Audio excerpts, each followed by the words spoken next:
Hello friends, मेरे channel पर आपका हार्दिक स्वागत है। आज की वीडियो हमारी स्टोरी रीडिंग की है, जिसमें हम एक एक वर्ड का अर्थ देखेंगे, प्रोनाउंसिएशन देखेंगे और उसका अर्थ देखेंगे। अर्थ मैंने पहले से ही रेड पेन से लिख दिया है ताकि आप लोग को समझने में और भी आसानी रहेगी। तो चलिए वीडियो को स्टार्ट करते हैं। आज का हमारा टाइटल है द फर्स्ट वेल। फर्स्ट का मतलब होता है पहला, वेल मतलब कुआं। ठीक है, तो पहला कुआं। There once was a small kingdom. There का यहाँ पे अपना कोई अर्थ नहीं होगा, क्योंकि ये देयर वर्ड जो है ये एक इंट्रोडक्टरी वर्ड है, जिसका यूज हम किसी भी सेंटेंस को इंट्रोड्यूस करने के लिए करते हैं।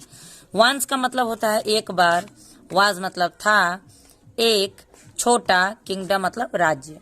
ठीक है, अराउंड मतलब के चारों तरफ, यानी ए लेक, एक झील।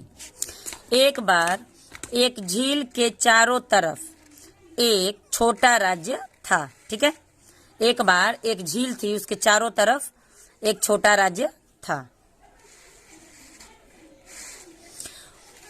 One very hot summer. One मतलब एक, वेरी मतलब बहुत, हॉट समर मतलब गर्मी के दिन। बहुत ही गर्मी का दिन था, बहुत ज्यादा गर्मी थी। It did not rain. यहाँ पे फिर हिला दिया। कुरे जी क्या करे, अवतर खड़े बजो, खड़े बजो जल्दी।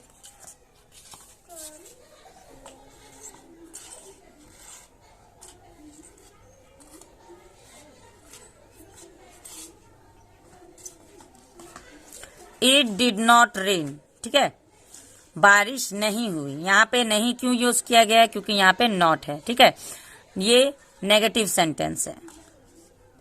बारिश नहीं हुई। एंड और the lake dried up. Dried up, यहाँ पे ड्राई का मतलब होता है सूखा और ड्राइड का मतलब सूख गई। ठीक है, ये सेंटेंस पास्ट इंडेफिनिट में है। तो एक बार एक झील के किनारे या झील के चारों तरफ एक छोटा सा राज्य था। बहुत ही गर्मी का दिन था जब बारिश नहीं हुई और वो झील सूख गई। बारिश नहीं होगी तो पानी सूखेगी। People grew anxious. लोग चिंतित हो गए। यहाँ पे भी ग्रीव जो है ये ग्रो का सेकंड फॉर्म है, GROW, उसका ये सेकंड फॉर्म है। इसका मतलब ग्रीव मतलब हो गई। एंड और वेंट, वेंट भी यहाँ पे गो का सेकेंड फॉर्म है। वेंट भी यहाँ पे गो का सेकेंड फॉर्म है, गो, वेंट, गन। ठीक है, ये भी सेकेंड फॉर्म हम यूज करते हैं पास्ट इंडेफिनिट में। तो राजा के पास गए, went to the king. The people grew anxious and went to the king. इसको अगर हम ट्रांसलेट करेंगे तो पीपल मतलब लोग। कभी भी हम किसी भी सेंटेंस को ट्रांसलेट सब्जेक्ट के साथ करते हैं। पहला सब्जेक्ट किसके बारे में बात हो रही है, लोग के बारे में बात हो रही है। तो लोग चिंतित हो गए और राजा के पास गए। ठीक है, it has not rained for so long. अब उन्होंने वहां पे गए, राजा से क्या कहा, इट मतलब बारिश। ये यहाँ पे इट प्रोनाउन है जो कि बारिश के लिए यूज किया गया है। इट हैड नॉट रेन्ड यानी बारिश नहीं हुई है। फॉर सो लॉन्ग, इतने दिनों से, यानी ज्यादा दिनों से बारिश नहीं हुई है। आवर फील्ड्स यानी हमारे खेत। आवर मतलब हमारा होता है, फील्ड्स मतलब खेत। तो हमारे खेत आर बैरन। यहाँ पे आर यूज किया गया है क्योंकि आर का मतलब भी है होता है और इज का मतलब भी है होता है। आर हम कब लगाते हैं, जब बात प्लूरल की होती है, यानी एक से ज्यादा की बात होगी तो वहां पे आर लगाएंगे। यहाँ पे किसी एक के खेत के बारे में बात नहीं हो रही है, एक से ज्यादा के खेत के बारे में हो रही है। तो आवर फील्ड आर बैरन यानी हमारे खेत बंजर हैं, बारिश नहीं होगी, बंजर हो गए हैं। सेड द फार्मर्स, उन्होंने कहा, किसने कहा, किसानों ने कहा। देयर आर नो फिश, और मछलियां भी नहीं है कोई, यानी फिश मतलब मछली और देयर आर मतलब वहां कोई भी अब मछली भी नहीं है। पानी रहेगी तो मछली रहेगी, पानी नहीं रहेगी तो मछली कहां से रहेगी। There are no fish to catch, कोई मछलियां भी नहीं है पकड़ने को, क्योंकि जब झील ही सूख गई है तो अब मछलियां कहां से होगी। How shall we earn living, यहाँ पे शैल ये लगाया गया है। यहाँ पे ये शैल लगाया गया है। विल या शैल हम कब लगाते हैं, फ्यूचर टेंस में लगाते हैं, जब भी आगे की बात हो रही होगी, यानी भविष्य की बात हो रही है, जहाँ पे गा गे गी का सेंस आता है। तो हाउ शैल मतलब हम कैसे करेंगे, यहाँ पे गे का सेंस आ रहा है, करेंगे। तो जब भी गा गे गी का सेंस आता है, इसका मतलब ये सेंटेंस फ्यूचर टेंस में है।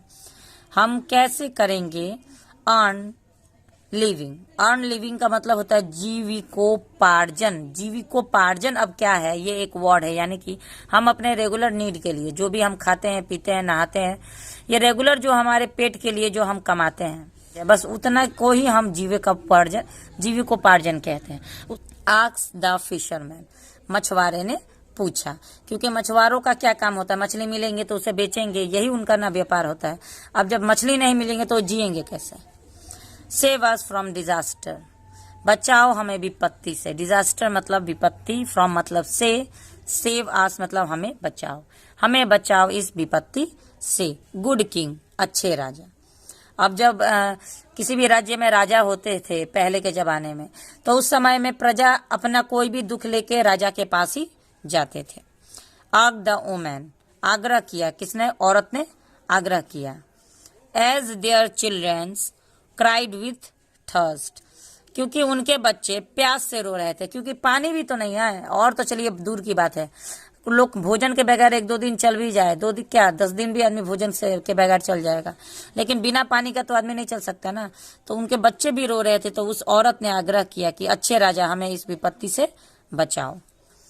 The king sent his 4 generals in all directions, राजा ने अपने 4 सेनापति को भेजा। ऑल डायरेक्शन यानी सारे दिशाओं में भेजा।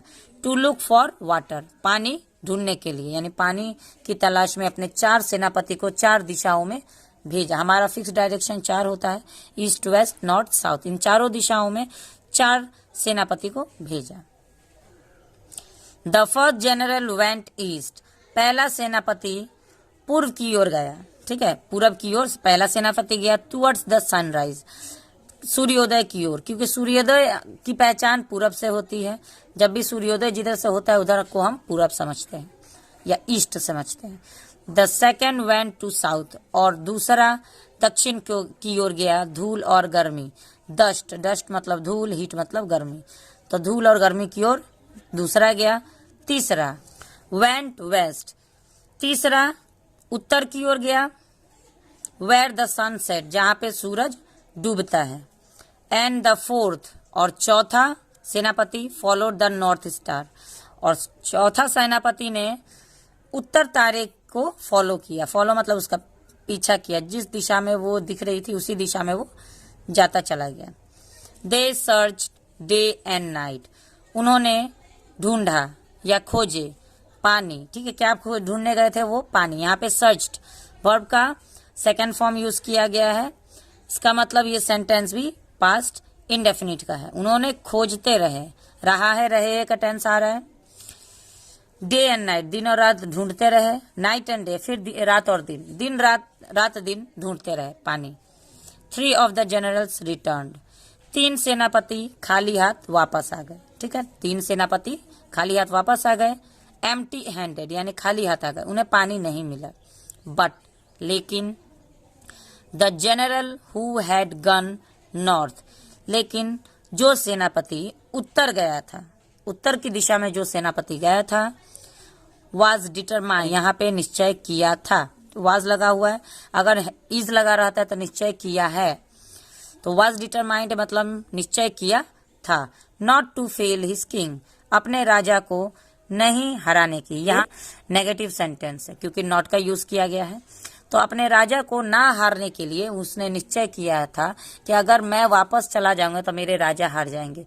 जैसे प्रजा उन्हें एक अच्छा राजा कह रही है, तो अब वो एक अच्छे राजा नहीं कहलाएंगे, क्योंकि अच्छा राजा उसे माना गया है जो अपने प्रजाओं का हर कीमत पे देखभाल करता है। एट लास्ट यानी आखिर में, ही रिच्ड ए कोल्ड माउंटेन, वो पहुंचा। कौन पहुंचा? चौथा सेनापति। 3 सेनापति तो वापस आ गए खाली हाथ, चौथा सेनापति वापस नहीं आया था। वह पहुंचा एक ठंडे पहाड़ी विलेज यानी कोल्ड माउंटेन विलेज, एक ऐसा पहाड़ के तरफ वो चलते चलते चला गया जो पहाड़ बहुत ही ठंडा पहाड़ी के नाम से जाना जाता था, वो बहुत ही ठंडा पहाड़ी था।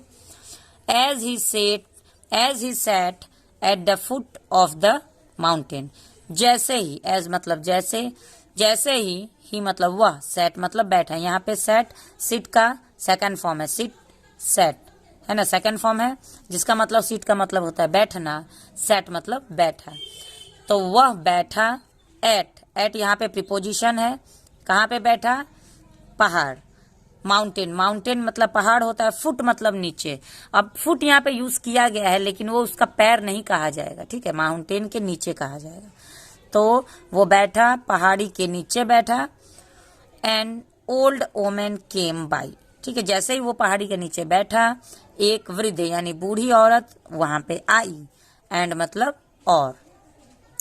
सेट नेक्स्ट टू हिम, वो भी बैठ गई उसके बगल में। नेक्स्ट मतलब उसके बगल में वो भी बैठ गई। The general pointed at the horizon and said, उसने क्षितिज की और पहाड़ की तरफ इशारा करते हुए कहा। एंड सेड और कहा, I belong to a beautiful kingdom, उसने कहा कि मैं एक खूबसूरत राज्य से हूँ, मैं एक खूबसूरत राज्य से आया हूँ, बहुत ही खूबसूरत राज्य है। वेयर, जहां, इट हैड नॉट रेन्ड, जहां नहीं हुई है, रेन्ड मतलब बारिश, जहां बारिश नहीं हुई है, जहां बारिश नहीं हुई है। फॉर ए होल ईयर, एक पूरे साल के लिए, एक पूरे साल से वहां पे बारिश नहीं हुई है। Can you help me find water, यहाँ पे कैन का मतलब सकना या सकता होता है, तो क्या ये क्वेश्चन के लिए यूज किया गया है। क्या आप, हेल्प मतलब मदद, क्या आप मदद, मी मतलब मुझे, क्या आप मेरी मदद कर सकते हैं। फाइंड वाटर यानी पानी ढूंढने में, पानी ढूंढने में क्या मेरी मदद कर सकते हैं। यहाँ पे ये इंटरोगेटिव सेंटेंस है जिसमें क्वेश्चन मार्क लगाया गया है। The woman motioned the general, औरत ने इशारा किया उस सेनापति को to follow her up the, उसने इशारा किया उस औरत ने कि मेरा पीछा करो। वो कहीं जाने लगी और उसने कहा कि मेरा पीछा करो और उसके बाद मैं तुम्हें रास्ता बताऊंगी। आज की वीडियो मेरी यहीं तक है। ये स्टोरी बहुत ही लंबी स्टोरी है, इसलिए मैं इसका पूरा स्टोरी अभी अगर बताऊंगी तो वीडियो बहुत ही लंबा हो जाएगा। तो आज मैं पार्ट 1 लेके आई हूँ। आधी स्टोरी मैं आज आप लोग को बता रही हूँ और आधी मैं कल बताऊंगी, ठीक है। मैं नेक्स्ट वीडियो में आपको आधी स्टोरी बताऊंगी कि इसके आगे क्या हुआ। तो अगर आप पार्ट 2 देखना चाहते हैं तो फटाफट से वीडियो को लाइक कर दीजिए। चैनल पे पहली बार है तो चैनल को सब्सक्राइब कर दीजिए। Thanks for watching the video and have a nice day.